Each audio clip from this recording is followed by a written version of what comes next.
It's October 2024, and you know what that means. The final book of A Starless Clan is just around the corner. It comes out Tuesday, November 5th. So in this video, I'm going to go over everything we know about it, from least spoilery to most spoilery, and give my thoughts at the end. So we'll go over the cover, one of Kate's comments, teaser quotes, the blurb, and the excerpts we've seen. Note that if you haven't finished Book 5, Wind, yet, you'll probably want to avoid this since some major things happened at the end of that book that are going to be mentioned here. As always, if you want to skip past anything, there's timestamps in the description.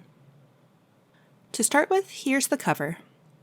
In the reveal, they said that Frostpaw's the main cat, with Starry Misty Star on the left and Reed Whisker on the right.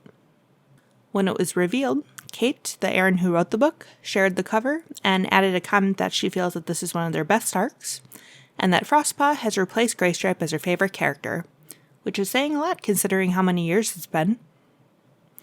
And before the blurb, there's 5 teaser quotes.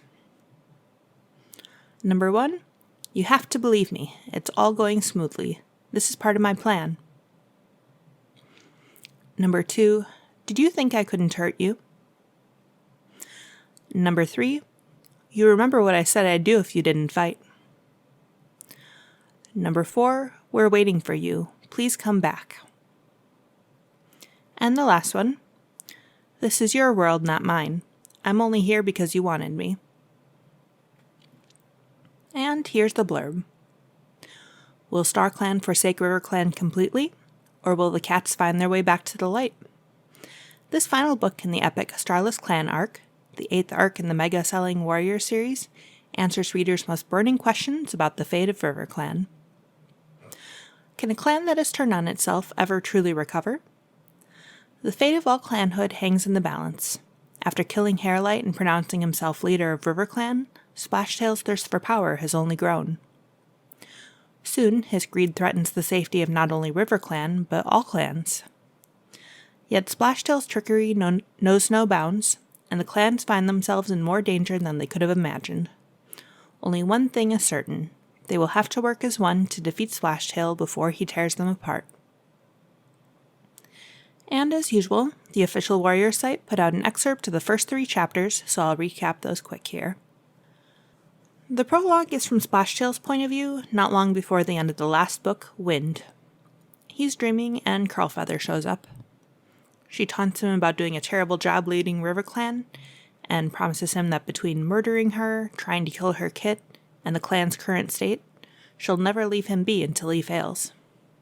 She does, however, reveal that Duskfur, Mothwing, and Icewing are trying to turn the clan against him, and that Hairlight's losing faith in him, and Splashtail decides he needs to act.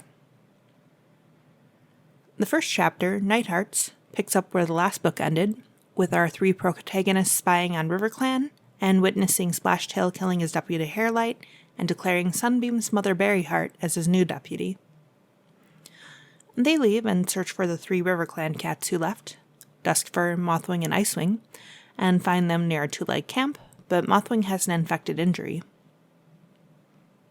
Chapter 2 is Sunbeams. They bring the RiverClan exiles to the ShadowClan camp. ShadowClan's leader Tigerstar is currently away at a meeting with the other leaders to learn about a vision that the WindClan medicine cat Whistlepaw has had. In Chapter 3, Tigerstar returns to camp, and Frostpaw tells him about what happened in RiverClan.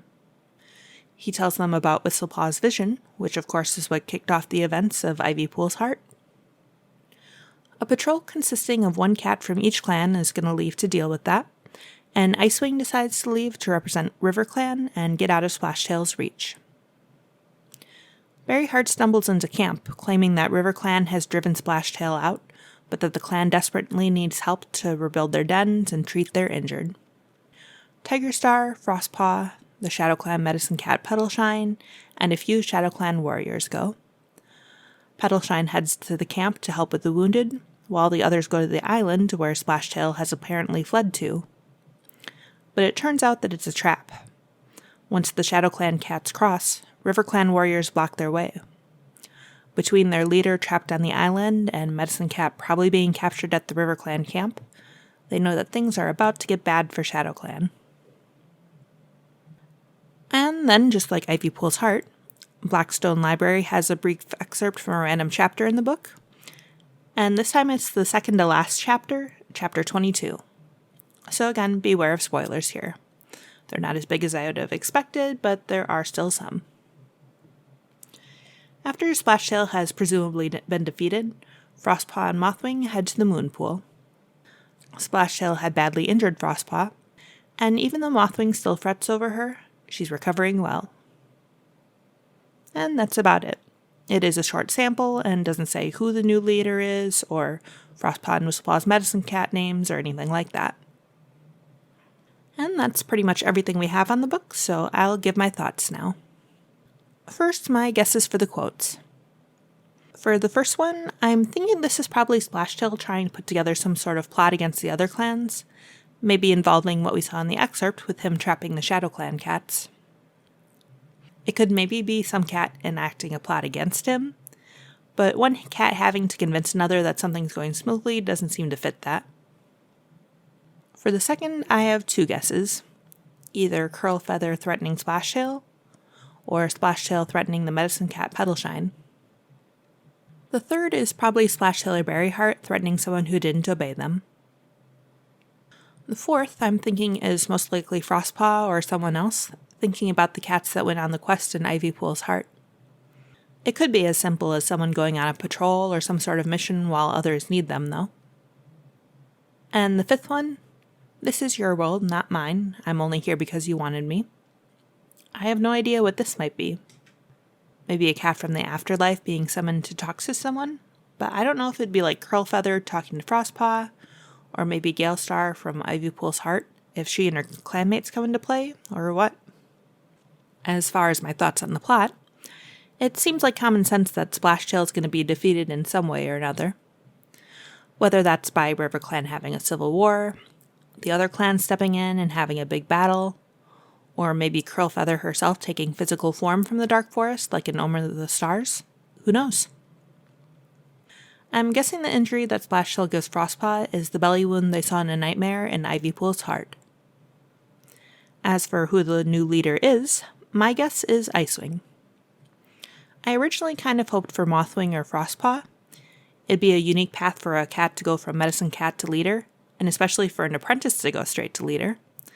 But both of them seem dedicated to the medicine cat role, and that last excerpt seems to confirm that the new leader isn't either of them, since they're going to meet with the other medicine cats at the moon pool like the usual half-moon meeting.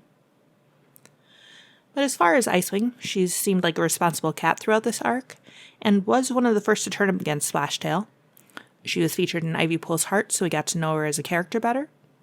And in the first few chapters here too, she got some extra focus during her conversations with Frostpaw. For the medicine cat names, my guesses are that Frostpaw's will be Frostheart, since heart is a great suffix that fits everything she's endured, and that Whistlepaw's will be Whistlesong, mainly because I can't think of much else that goes with the first part of her name. And now some spoilers for Ivypool's heart here, so if you don't want major spoilers for that book, this is the last bit I'm going over, so you might want to end the video here.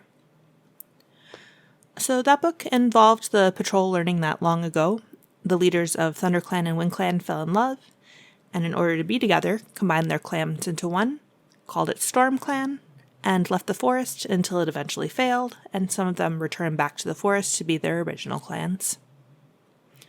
At the end of the book, while in StarClan, Thunderstar suspects that there's more to the story that they're not remembering yet, and the ancient leader Stripestar says that he hopes that their wisdom will be enough to save all the clans, not just River Clan. So what puts all of the clans in danger? I really don't know. Maybe it involves some sort of shenanigans with the afterlife? Remember how in the Broken Code, Ashfur's meddling with the Dark Forest and StarClan somehow destabilized both them and the living world, and apparently would have had disastrous consequences for all three if they hadn't restored the clan's connection to StarClan? Or maybe they start questioning about what it means to be a clan, with all that Splashtail has done, and considering that things have happened like StormClan that shakes things up so badly and leaves a hole in even StarClan's memory. Or it could even just be something that happened to StormClan that we don't know about yet, that'll come up in this book and in the next Super Edition. Overall, there's a lot of unknowns here. But the last book in an arc is always going to be exciting, and I'm eager to see how things go. I imagine that despite the new strict on-sale rules, some spoilers will probably make their way out there by the time this video is done, but that just means the release is close. Thanks for watching, and see you next time!